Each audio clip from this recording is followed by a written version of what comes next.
Cox. Brian Cox. And this is the story of our truly amazing and vast universe.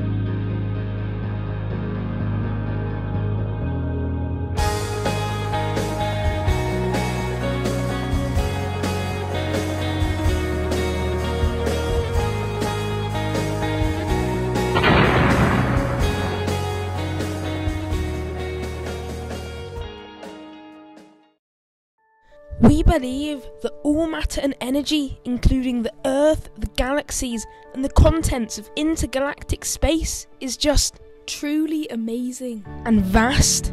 In fact, what we have just described is our truly wonderful universe. I, Brian, am truly honoured to be here with Brian to discuss the wonders of the universe in this vast open space. Brian here is one of the greatest physicists and astronomers that I know, and not boasting, but I'm quite a good one myself. Sure you are, Brian.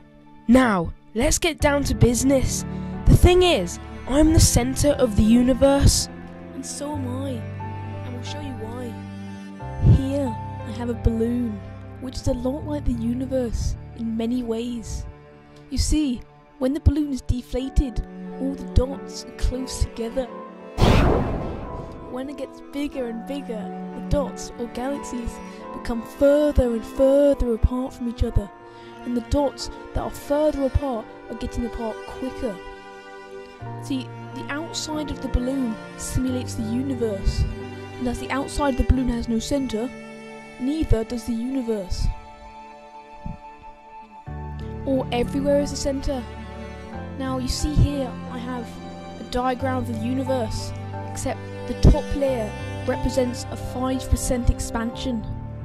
Now you can see that when I line the top layer up with the bottom layer, it looks like that particular star is the centre of the universe.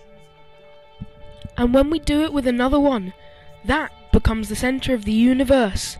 Most astronomers believe that the universe began in a big bang about 14 billion years ago. At that time, the entire universe was inside a bubble that was thousands of times smaller than a pinhead. It was hotter and denser than anything we can even start to imagine. Then it suddenly exploded. The universe that we know was born. Time, space and matter all began with the Big Bang. In a fraction of a second, the universe grew from smaller than a single atom to bigger than a galaxy. It kept on growing at a fantastic rate. It's still expanding today, and it's so vast that it's impossible to imagine. In fact, here we have a picture of the visible universe, and we believe that it's even bigger. It's just the light hasn't travelled far enough for us to see it. As the universe expanded and cooled, energy changed into particles of matter and antimatter. These two opposite types of particles largely destroyed each other, but some matter survived. More stable particles called protons and neutrons started to form when the universe was only 1 second old. Over the next 3 minutes, the temperature dropped below 1 billion degrees Celsius, extremely cold. It was now cool enough for the protons and neutrons to come together, forming hydrogen and helium nuclei. After 300,000 years, atomic nuclei could finally capture electrons to form atoms. The universe filled with clouds of hydrogen and helium gas.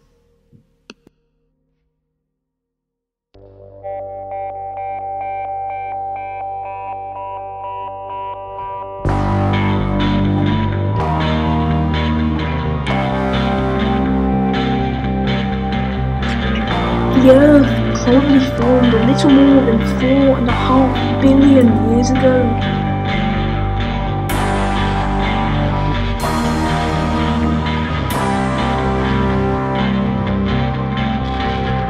Like the other planets, Earth is made of thousands of molecules that are floating around in space in a nebular cloud of dust that came from the leftovers of our sun forming.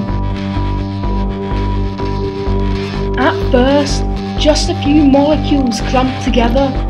Then the clumps began to crash into each other.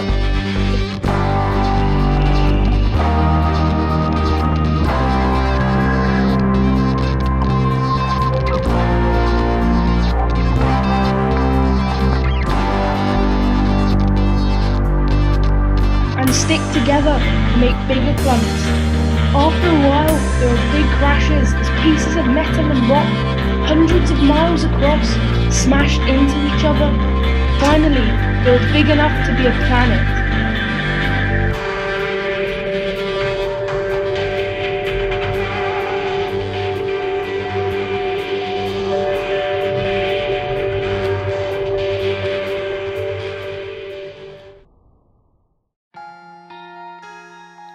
The sun's gravity caught the new planet Earth and pulled it into an orbit around the sun.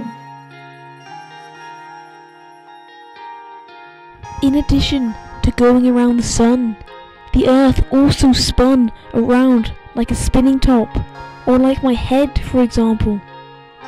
It takes the Earth approximately 1 day or 24 hours to spin around once. That's what makes it look like that the sun rises in the east and sets in the west every day. And it's why we have day and night. So night is when we're on the side of the Earth that is away from the sun. Thank you, Brian. That's enough now. Now that is a very good replica of the Earth. Apart from the Earth that spins a lot slower than that. And over 4.5 billion years, it still hasn't got dizzy.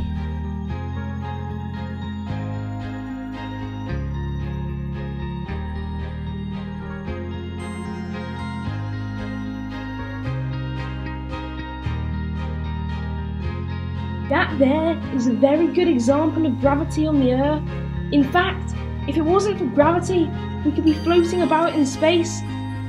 And all of this wonderful stuff we've been talking about, well, it's all not just on our Earth, which is just one tiny planet orbiting our sun in our solar system, amongst hundreds of billions of stars in our galaxy, the Milky Way, which is just one galaxy amongst over 100 billion other galaxies, including like the galaxy of Andromeda. And just to think of how tiny and insignificant we are compared to our truly vast universe just blows my mind, because we are just one tiny speck amongst all the other specks of stars, and I really just find that truly amazing.